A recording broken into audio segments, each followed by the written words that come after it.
Hello everyone, and welcome to episode 8 of Rolls of Fate. After a successful rescue of Silvia Montero, the apparently werewolf deputy of Evergrove, our hunters finally have a chance to relax for a little while and just exist without worrying about monsters or mysteries, and hopefully nothing too stressful. Well, we'll see about that. I hope you all enjoy. Last we left off, Briar, you had just had an encounter with your twin brother, Beau, whom you had not seen and had assumed to be dead for 6 years. He gave you your gun and Valencia's arm, I believe is what we said? Leg. He gave you her leg. How do you Which feel? sounds weird out of context. Yeah, how do you feel about that fun time that I gave? Oh, yeah. And you also realize that he looks the same as he did. He looks 17, and it seems like he's not in a good situation. That's how you feel? Yeah. Alright, what are you doing? Well, since he has Valencia's leg now, he's like autopilot to Martin's, because he's like, I got to get this to him, but he's just like, his brain is just so fucked right now. I see.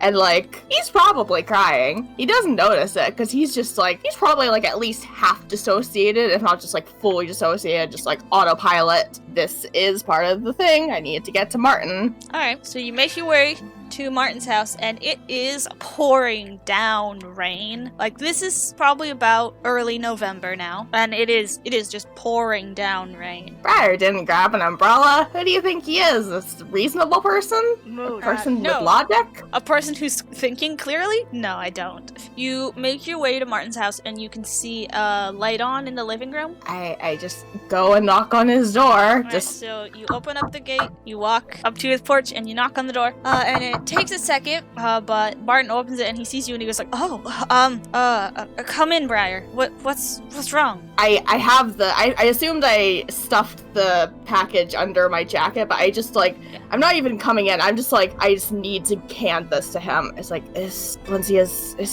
take it, please. He kind of very gingerly takes it, and he's like, what's wrong, Briar? You don't seem very well. Oh god, I need a minute. Just come in. Let me get you a towel. Briar doesn't say anything, but he kind of just steps in. Okay. Martin closes the door behind you and rushes off to his bathroom, grabs a towel, comes back out a minute later and is just like, here, and he hands it to you. I guess I take it, and Briar's just half dissociated, so he doesn't quite know what to do with it, because he can't think right now, but it probably is more noticeable now that he is full tears. Okay, Martin is just standing there, and he's like, Briar, just sit down, dry yourself off. I can make you something warm to drink if you want, if you think that'll help. He kind of just shrugs, but he's starting to be a little less out of it. He's actually trying to focus, but it's really hard. And so he just sits down. Okay, and Martin kind of takes a peek in the package and goes, oh, and he heads off to his bedroom real fast and comes back out without the package a minute later. And he's like, Briar's just sitting with his face in his hands, and he's just shaking. Martin doesn't even ask if you want a hot drink again. He just kind of sits down and puts his hand on your back. I feel like that probably just makes Briar start shaking more and just sobs a little. What happened? Just tell me. I'm right here. I saw my brother, but he was gone. He's been gone for 6 years. He was dead. They said he was dead. But now he's here, but he looked the exact same that he did. He shouldn't, but I felt him. He was there. I wasn't just seeing him, I swear, but he gave me that, but then he just left. I don't know why he left, or where he went. I don't know what's going on. Briar, Martin starts rubbing your back, and he's like, shh, it's okay. At least you know he's there. Briar just full sobbing now. Martin just kind of sits with you and rubs your back. Eventually, it probably takes a few minutes, but eventually he kind of just is able to stop.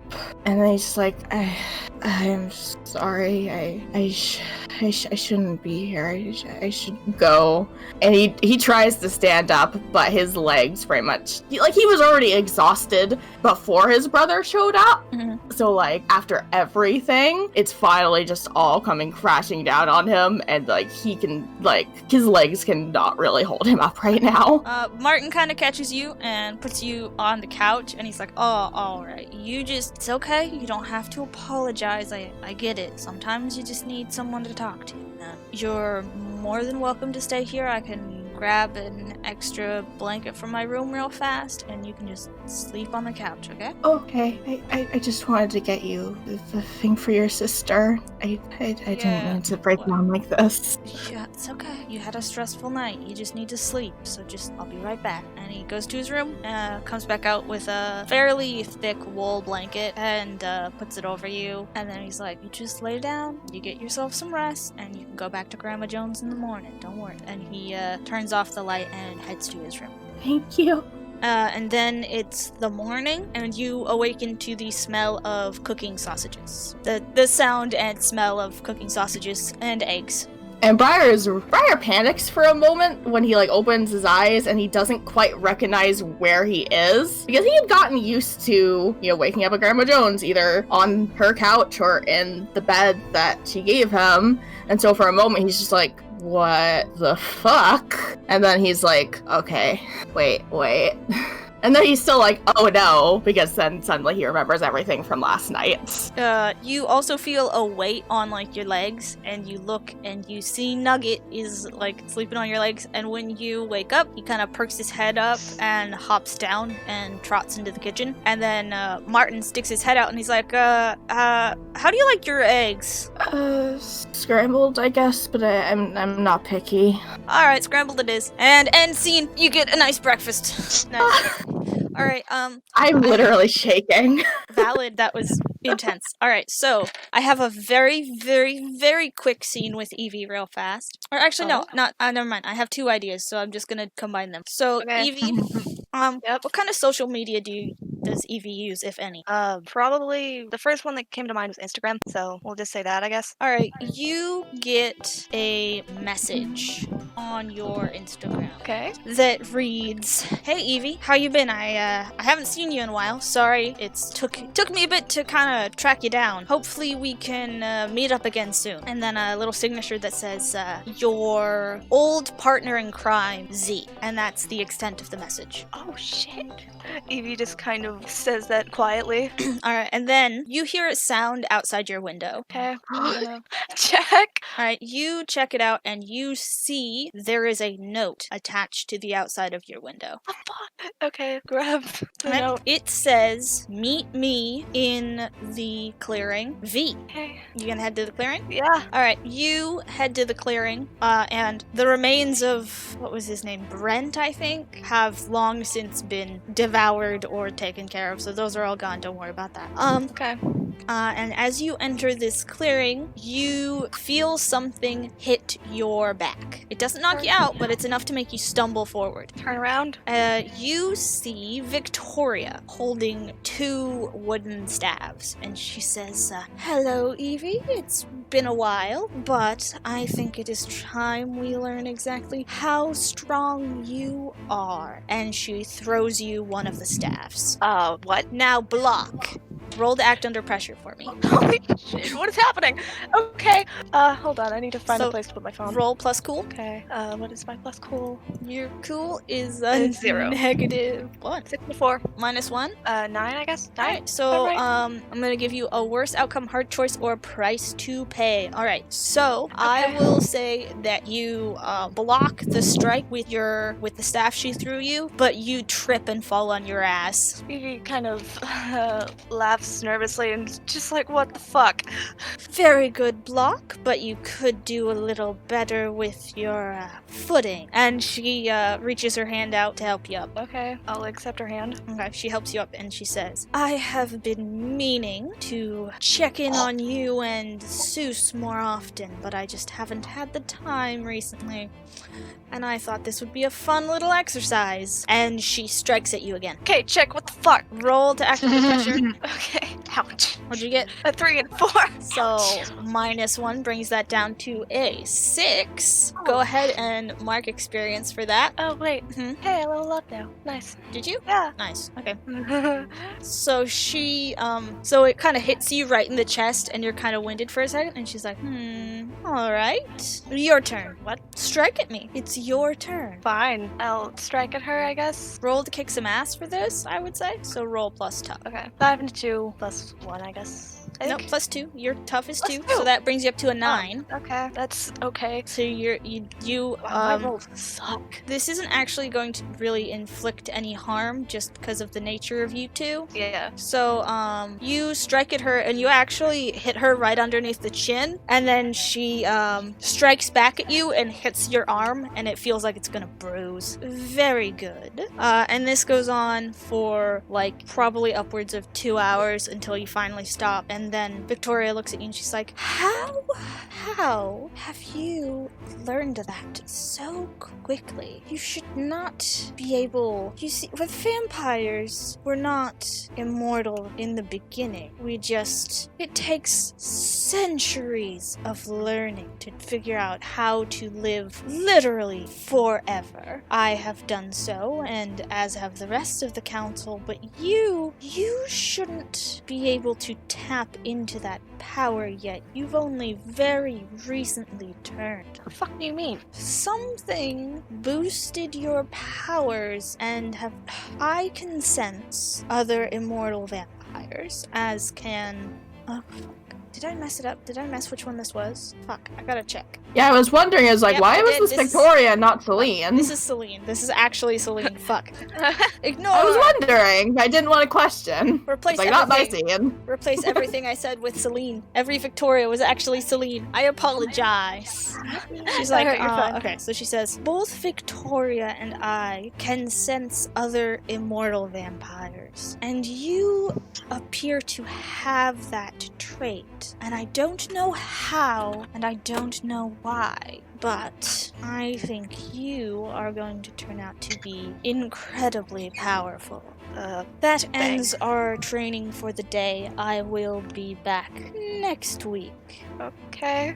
Evie, go ahead and take another experience. Okay. Well, I leveled up again. Alright, and now you get to choose. Nice, good job. Now you get to choose something from your improvements. Okay. Alright, so I'm really excited for this. This is a scene for Moss. Oh no. Moss, Hi. you are asleep. Yes. Yes. How long does Moss normally sleep for? Let's go 6 hours. Alright, cool. So you start this dream and you kind of wake up in the dream. Like, you wake up, that's the start of the dream. And you Okay. are in this massive cathedral with beautiful, beautiful stained glass windows. And you take a look around and you can see a skeleton that has a very ornate looking dagger sticking out of it.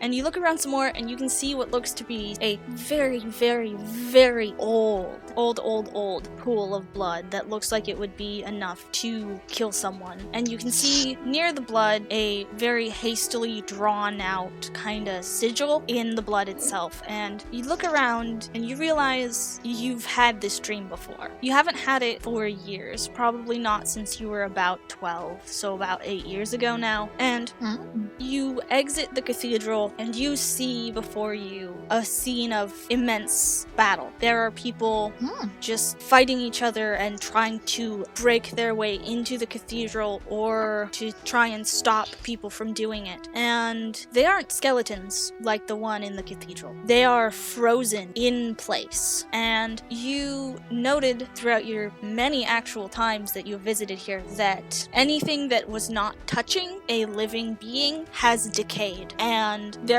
people are holding rusted swords because they had gloves on and the swords were not touching representing a truly living being, and there are countless scenes, and at the top of this very long staircase is a group of armored guards who are all frozen. What do you do? Can I investigate the sigil on the ground? Yeah, sure. Go ahead, roll to investigate a mystery. So you head back into the cathedral to check it out.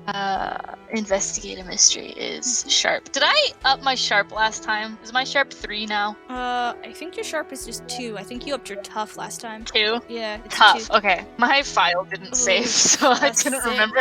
Alright, you can't, so go ahead and mark experience, because you rolled a 6. You can't really make out anything about this sigil, except for the fact that it seems very hastily drawn in blood on the floor. Okay. Fuck. I don't know what to do. Alright, you could head down the stairs. So there's stairs in the cathedral? No, there's stairs outside the door of the cathedral that lead down into a town.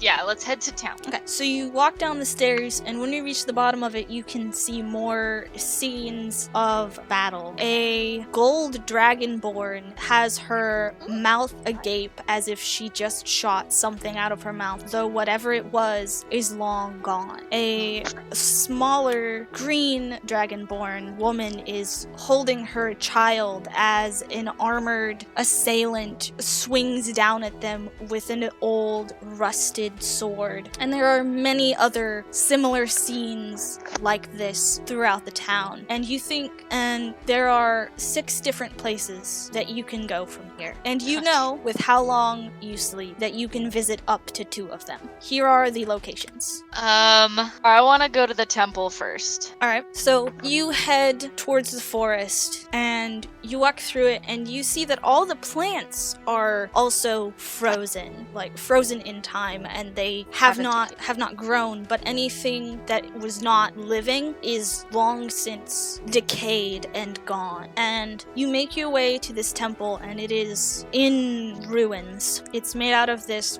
white quartz material that has been long since taken over by moss and various other things that make you think that this temple was old even before everything got frozen. And all of the scenes that you saw were the same ones you saw when you were 12. And you enter. So this is all familiar. Yeah, it's all familiar. And you enter the temple and you can see a group of people sitting down at a long table for a feast. Glasses held high in cheers, plates long empty from food that has long since rotted away into nothing. And they look happy and peaceful and unknowing of what is happening in the nearby town. Except for one person who you know is standing atop the temple. And you head over there and they are staring, terrified, up at the sky. And you look up, you follow their gaze, and there is nothing there but sunshine and clouds. Whatever they were so afraid of is long gone. Where do you want to head next? I would like to head to the meadow. The meadow. Alright, so you walk, and it's a fairly long walk from the temple, and you pass by a few more groups of people, some people sitting at a campfire sharing stories, you can only assume, and you make it to the meadow, and it is filled with flowers and luscious plant life. And you see something you don't remember. There is a figure sitting in the middle of the meadow, just looking up at the sky, her hair being gently blown by the wind.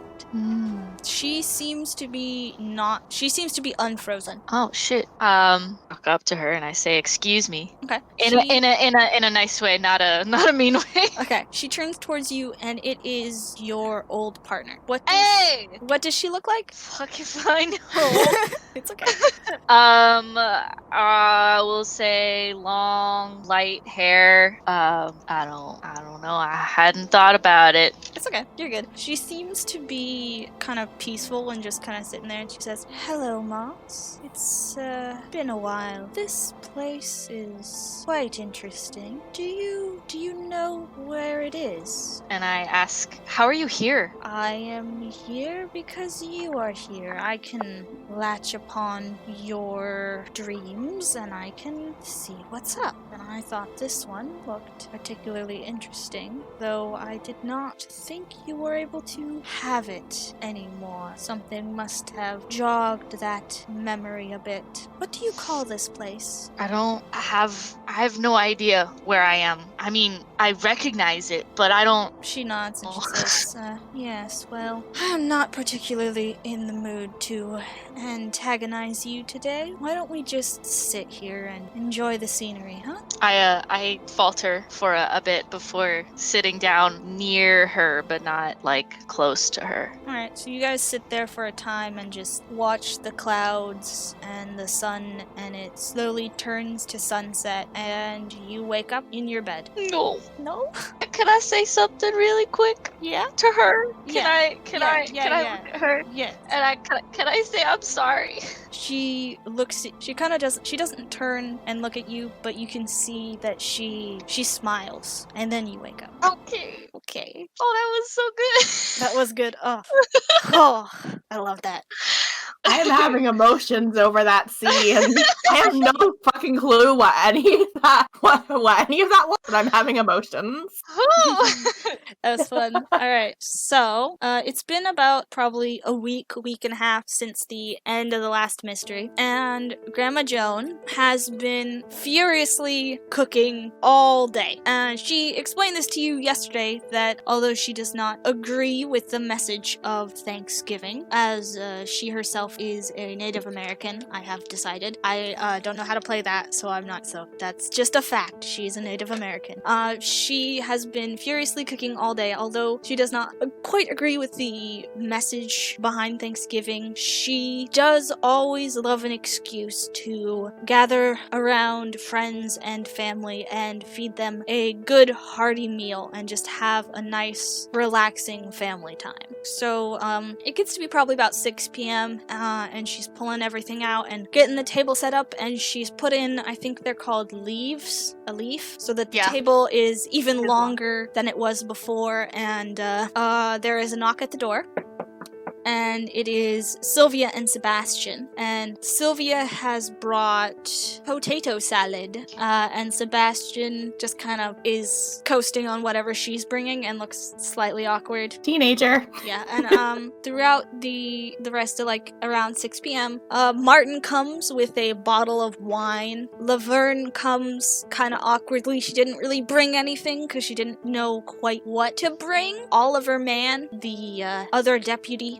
of I loved him. Sheriff Station, also arrives, and he brings some pumpkin pie. Did I have anyone else come? What other NPCs do we have? Grandma Joan and Seuss are there, so Seuss has been helping Grandma Joan in the kitchen, and when it is time for dinner, Grandma Joan calls throughout the house, "Come now, it's time to eat!" She calls throughout the house. I'm just gonna say, probably, like, as soon as she had notified people the day before, like, they were having a big dinner, Briar's probably been trying to fix his dress, because he tore it in 2 mysteries ago. You actually couldn't find your dress, and probably sometime in the early morning, Grandma Joan came to you with a cardboard box, you know, when you get clothing for Christmas, and they'll sometimes put them in those light little clothing boxes, as she hands it to you with a big smile on her face, and then she heads back to the kitchen. He's just in shock. He's like, what? But I guess he opens it.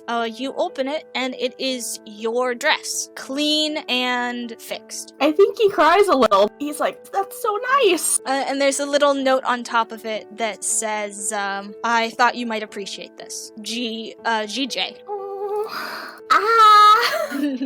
I was not prepared, and so both me and Briar are just like, oh my god. He is just very happy. Like, obviously he's still got a lot of, like, emotional shit from, like, the end of the last mystery, but, like, this at least gave him some temporary joy. Very good. So, you head to the dining room. Probably all of you, don't know if you head down at different times or whatever, but you're all in the dining room, and there's just this big, massive feast throughout the table. There's turkey, there's mashed potatoes, there's fruit there's pies, there's cranberry sauce, there's just the biggest Thanksgiving meal you could think of. Grandma Joan has put together. And Hell yeah. Grandma Joan she pulls one last thing out from the kitchen and goes and puts the hot mitts back, and then she sits at the head of the table and she says, "Everyone sit. It is time to eat." And at everyone's spot there is a plate and silverware and a glass. There are probably also various beverages strewn throughout the table as well. And on top of each plate is a little note card. Oh. And you open up the note card and it's very simple. It's just a heart. A red heart on the inside of each note card that says, "I am glad you're part of my family. GJ." I just Briar literally almost starts crying at the table, and he's just like doing his best to just not show any emotion, but he's like almost crying. He's just like, "Oh." Spilled my water. Oh no. So you guys want to have conversations with any specific NPCs? Briar doesn't, because his social anxiety is already making it hard enough for him to eat. He'll talk if anyone talks to him. Who did you say was there again? Sylvia, Sebastian, Seuss, Grandma Joan, Oliver, Laverne, Wasn't Martin there too? and Martin. And Yes, Martin. Thank you. I don't know why I forgot about my boy. Yes, I was literally just thinking, and Martin. Say and Martin. yes, and Martin's also there. Evie probably says hi to Sebastian. Sebastian smiles at you and he says, "What's up, E? Not much. You been alright? Good. Alright. Glad to hear Okay. it. Yeah, how about you? I've been alright, you know. Good. Just chilling, hanging out. Sylvia's been letting me off easy since that whole incident a couple months back, you know. You should come over sometime and maybe we could play some Mario Kart or something. Yeah, totally. Sounds good. Nice. Yeah. Anything else? I don't know. Is Moss talking to anyone?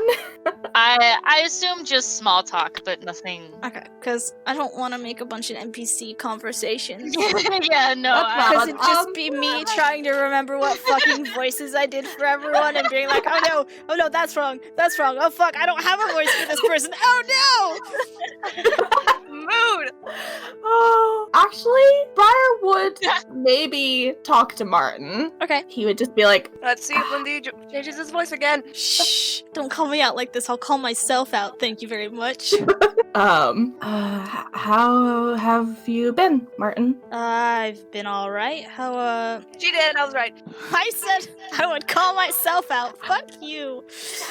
Let her speak. Let Martin speak. Let him speak, please. Alright. I've been alright. How about you? I know you seemed pretty stressed out last time I saw you. I'm fine. I'll be fine. Well, you don't seem to be fine right now, that much is clear, but how you enjoying the food? Oh, the food's good. I'm trying to eat more. Grandma Joan is a real good cook, isn't she? Yeah. And he kind of smiles and then he says, Valencia would love this. Yeah. Soon, Ouch. soon she'll be able to see it. She'll be able Yeah. to be here and we can have a big family meal, huh? And he kind of like, I think he's probably next to you and he kind of just nudges your arm a little in a playful way of like, yeah. Briar is immediately blushing and he's like, yeah. And then he continues eating his food. Yeah. Oh, and by the way, since I now know there's at least one alcoholic thing, Briar is definitely like, just if someone offers him alcohol, he's gonna take it. I mean, it's there. It's Especially on the right table. now. It's on the table. The only thing is they'll cut you off if they think you're drinking too much, and they won't let Evie or Sebastian have any because they're both like 17. Okay, maybe they'll be allowed to have like a sip if it's all right with like everybody else. They're guardians that are there. Yes. Briar doesn't care about any of that. He's just like, as much alcohol as he can get away with. Oh. He can get away with an all right amount. He's not quite drunk. Stress. He's also itty bitty. Yes, Remember that. But you have someone who is an immortal of indeterminate age and a grandma who both are probably fairly good at judging how drunk someone is. So Briar probably probably does not get quite as much as he wants. He gets one glass, because that's all he can handle. That he gets one glass of wine. It is very good mulled wine with hints of cinnamon and other various fruits. And you have a feeling that Martin actually bought a fairly expensive bottle of wine and kind of did the mulling and the extra flavoring himself. And it is very good. Well done. Any other conversations? Fine. No? Nope. Okay, that's fine. I don't really mind that much because I would have to talk to so many NPCs. So, we'll say that the dinner goes well and you all have a fairly good time, even if, like Briar, even if you're very anxious, you still do end up having a pretty nice time with these people whom Grandma Joan considers her family. Even though she's only known Laverne for like a week and a half, she still considers her part of the family. And what do you guys do after dinner? I mean, Briar is kind of tipsy, so he's just hanging around. Okay. Evie is once again talking to Sebastian. Okay. What are you saying to Sebastian? She's probably talking about games things. Alright, so you're having a fun video game chat. What's Moss doing? Yes.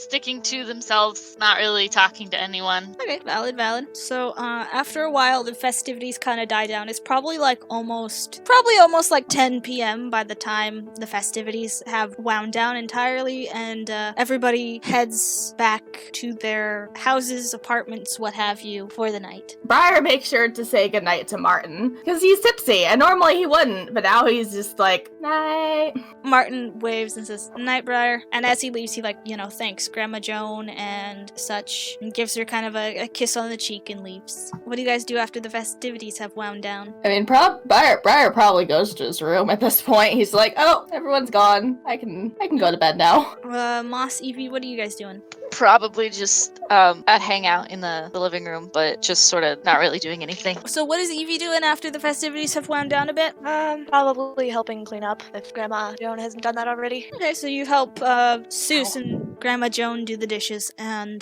probably head to bed? Probably. So, Briar. Oh boy! You are in your room, kind of getting ready for bed, and the door opens, and out from the doorway steps Bo. And he quickly closes the door behind him, and he looks like he's trying to be very, very cautious.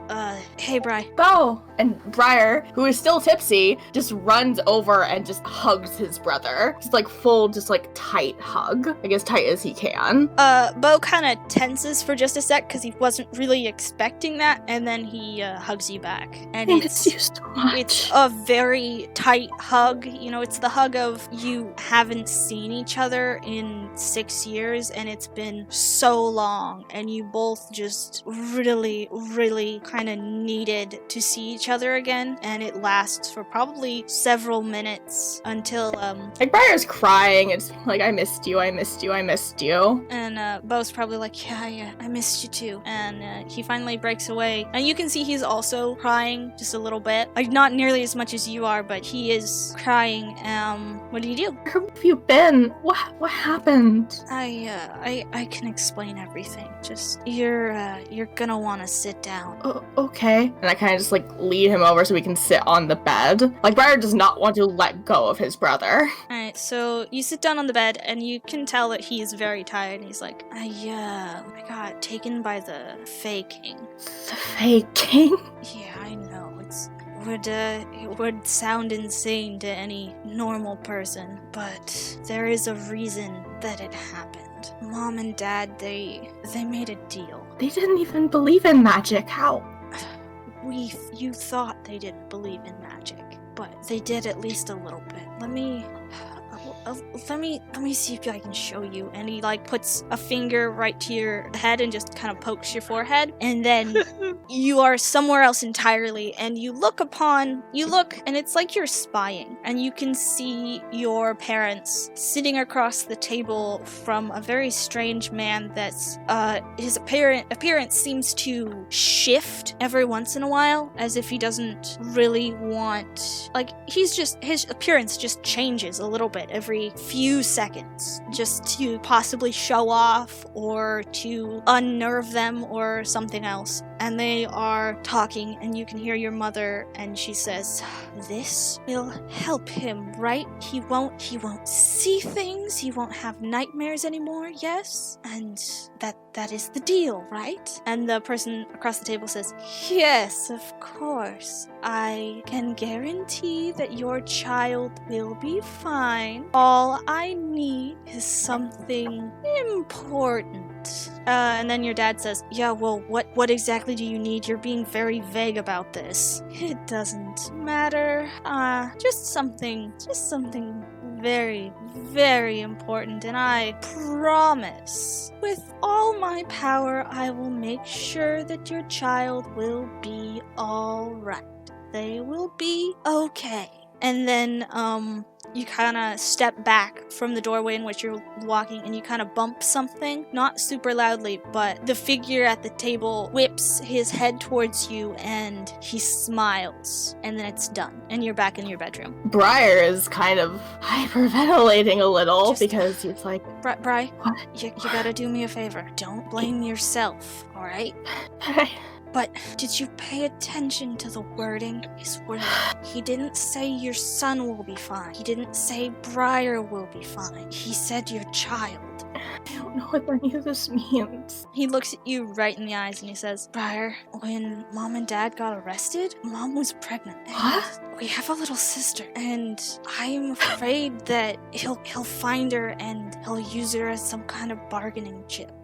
She's in the foster system because Mom and Dad couldn't have custody because they're in jail, and they couldn't find you and they couldn't find me. You need to find her and take her somewhere safe. He is like having like a full, like basically a panic attack. He's just like, this is too much for him to process right now. Yeah, that's valid. And Bo just kind of sits with you and just kind of, he stays with you for a while. Eventually, Briar's able to at least process it enough to kind of like break out of the panic and just be like, I'll try. That's all I ever ask for, Brian. I'm so sorry that this all happened. It's not. I've just been there. He kind of looks down and he says, no, Brian, if you'd been there, he would have just taken you too. At least we would have been together. I thought you were dead. I wasn't dead. But if you'd been there, I think it would have been a lot worse. I don't want to lose you again, though. I can't. I couldn't handle it. I know, I don't want to. I don't want to have to go back. But if I don't, then he'll tear this town apart to bring me back. I'll try and visit as often as I can, but I have to be careful, because I think if I fuck up and he notices, he'll probably kill you, and that's the last thing I want. I know a little bit about our sister. She's about 5, and her name is Noella Valentine. She's in Oregon, probably somewhere around Portland. I'm not entirely sure, but it's important to keep her safe. I'll leave tomorrow to go find her. Do you think she'll be safe here? I think she'll be safer. Okay, find her. I'll save her, and then God, I want to save you.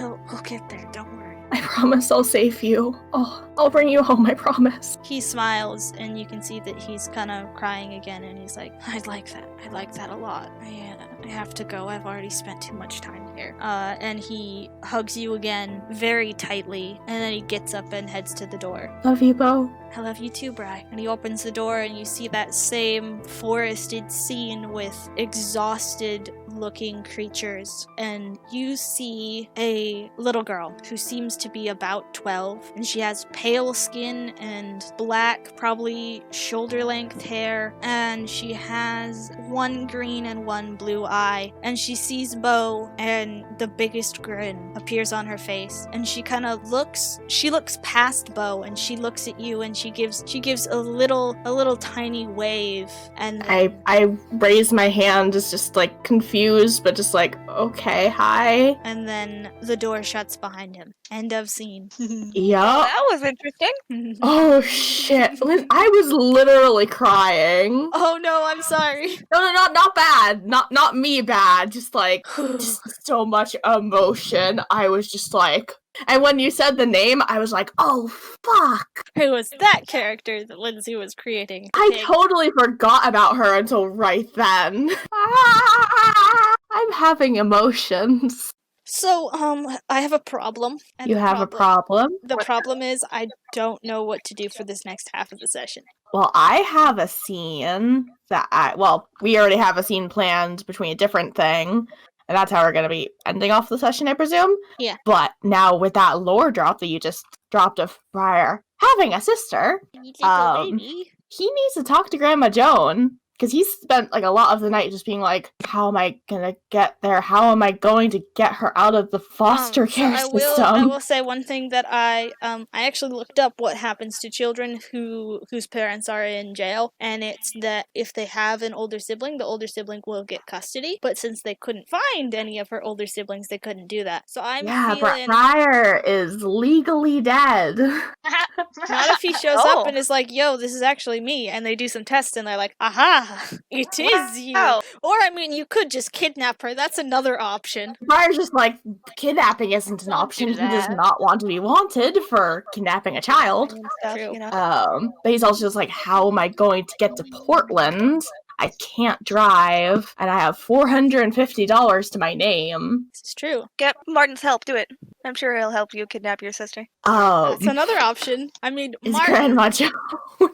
Martin was my first idea, but then I was like... Evie will also help you. Martin, Grandma Joan, and Silvia can all drive. And probably also Laverne. Well, Briar doesn't know Silvia or Laverne that well. Valid. He would go to Grandma Joan first, at least to, like, explain, being like, so I need to leave. I will come back, but I'm coming back with a 5-year-old. Can you help? Like, he would explain the entire situation. Like, he would be like, hey, Grandma Joan, can I talk to you in private? It's really important.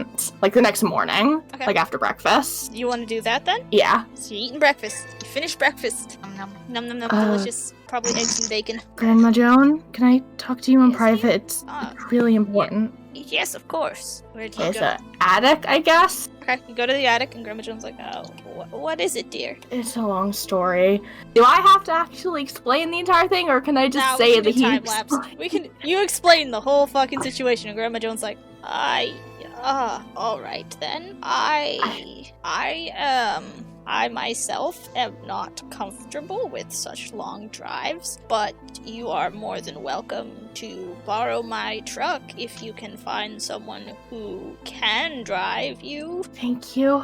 Thank you, Grandma Joan. And I will do my best to get a room set up for her. Thank you so much. Of course, anything really. It's no problem. I'll get you some snacks and beverages for your drive. Thank you. I'm gonna talk to Martin. He might be willing to help me. She nods and she's like, yes, quite possibly. And she gives you a hug and she's like, you'll be safe, won't you? Yeah, I promise. Good. All right, so I guess I go to Martin's place.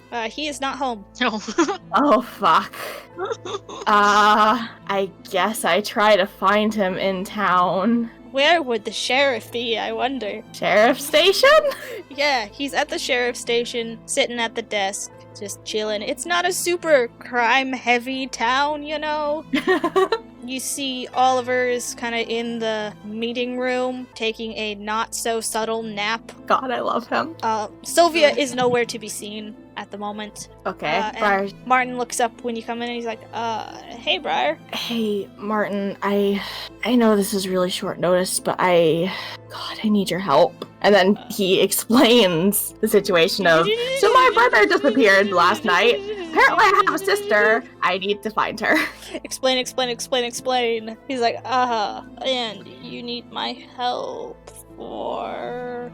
Grandma Joan said that we could use her truck, but I can't drive. And you're the only person I trust. That's certainly a compliment. Yes, yeah, of course. Just a second.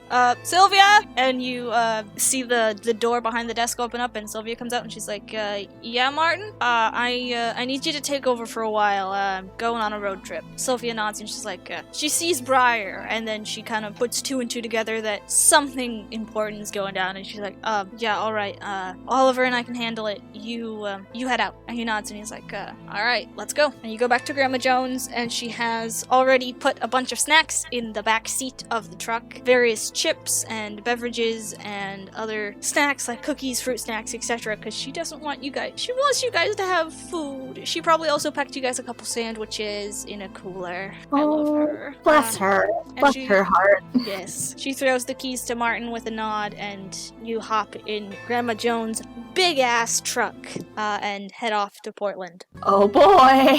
Do you have any conversation on the way there? I can still barely believe this is happening. Holy fuck, Martin, I have a sister. He's like, yeah, I mean, that's a pretty big revelation there. How are we gonna do this exactly?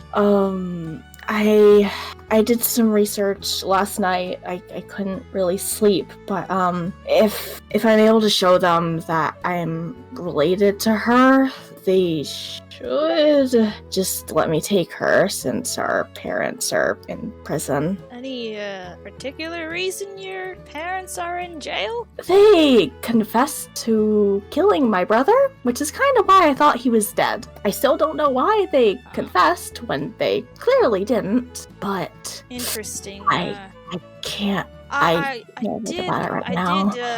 did hear probably actually about 6 years ago. Yeah, there were a string of disappearances actually, and a lot of hunters were thinking that it was probably the Fae. So, but then the disappearances continued, but the parents started confessing. So maybe that has something to do with it. Maybe the Fae thought that the hunters were getting too close, so they mixed it up a bit. Maybe. Can they do that?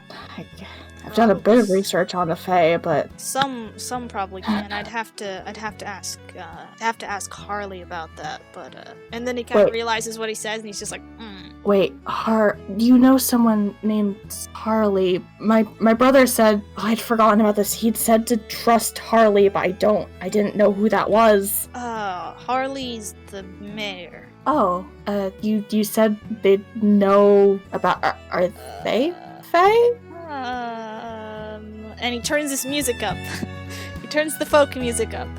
Briar acknowledges that is the end of the conversation. He's like, okay.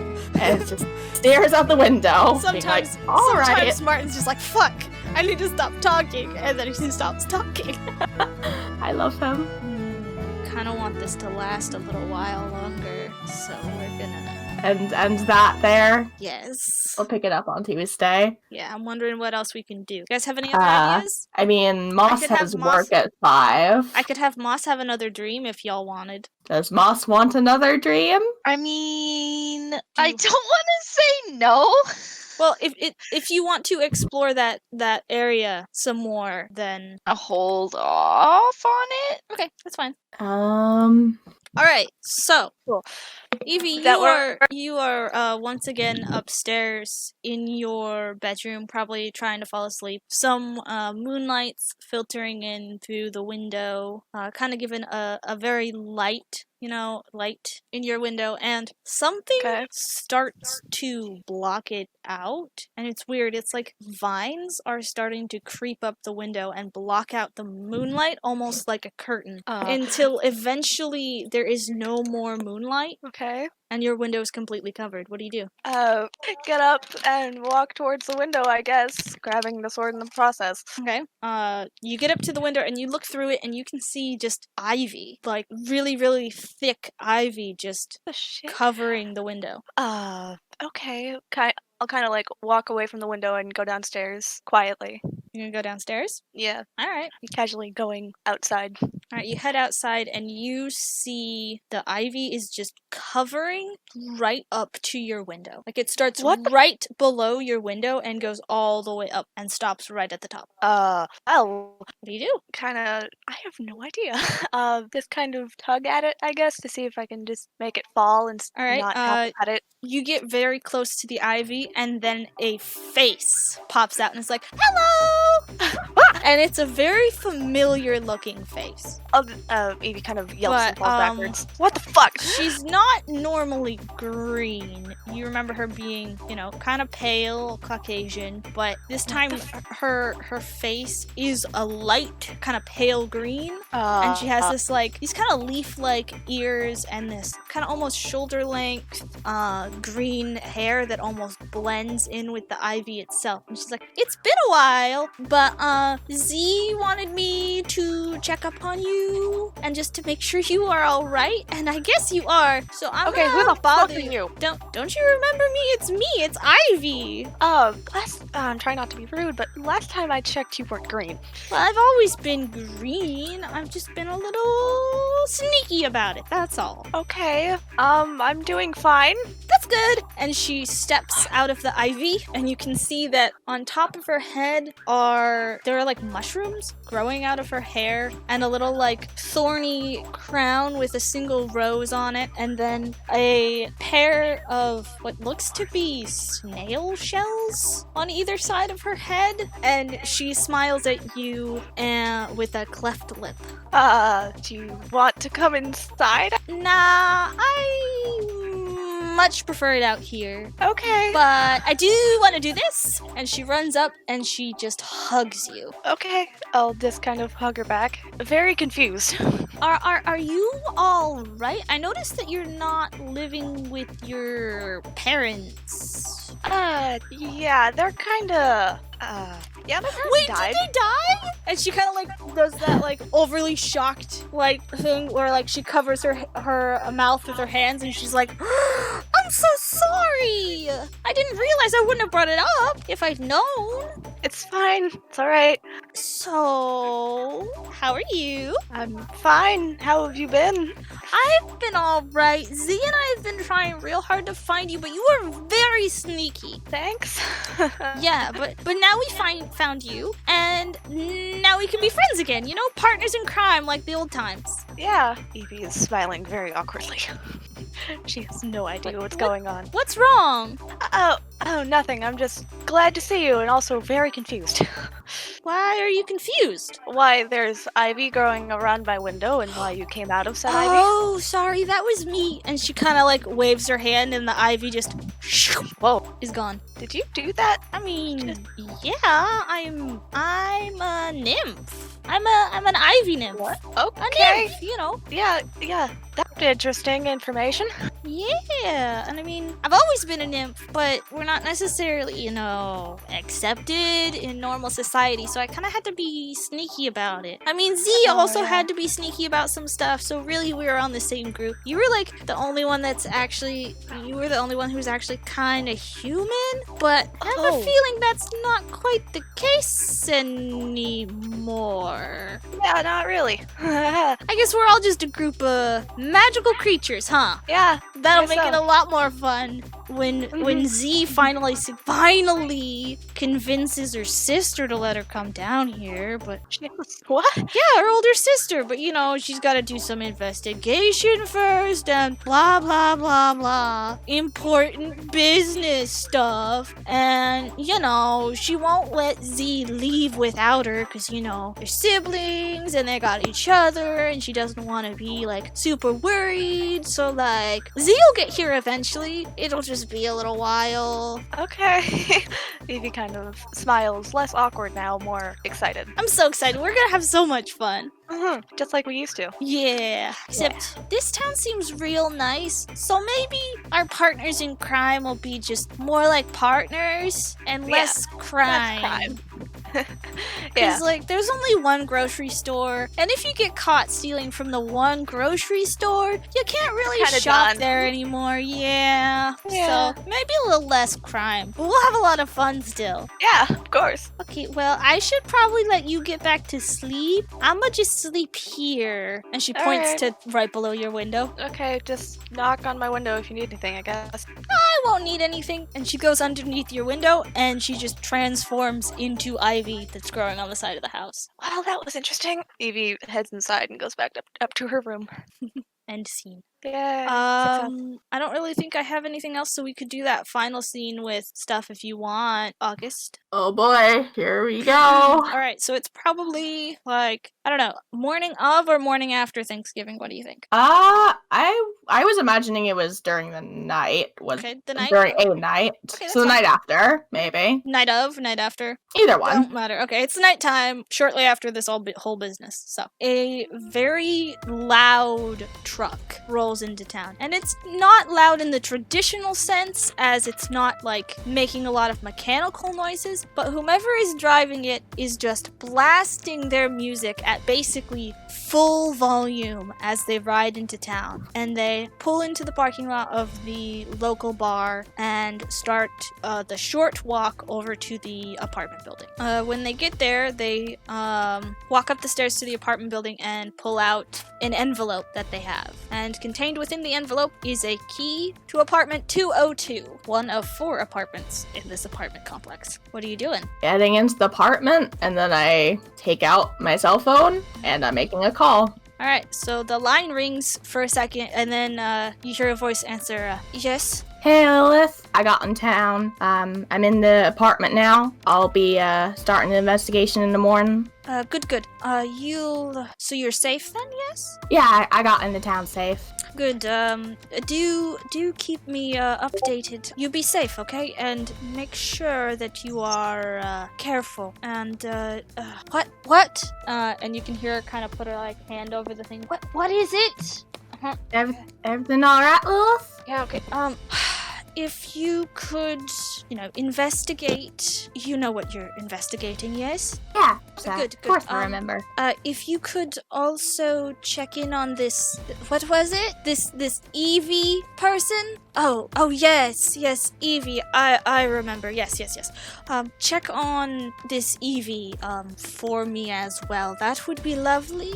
Alright, of course, Lilith. I can definitely do that. Thank you. So, you get some rest. I know it's kind of late, and I'll talk to you soon. Of course. Night, Lilith. Night. Goodbye.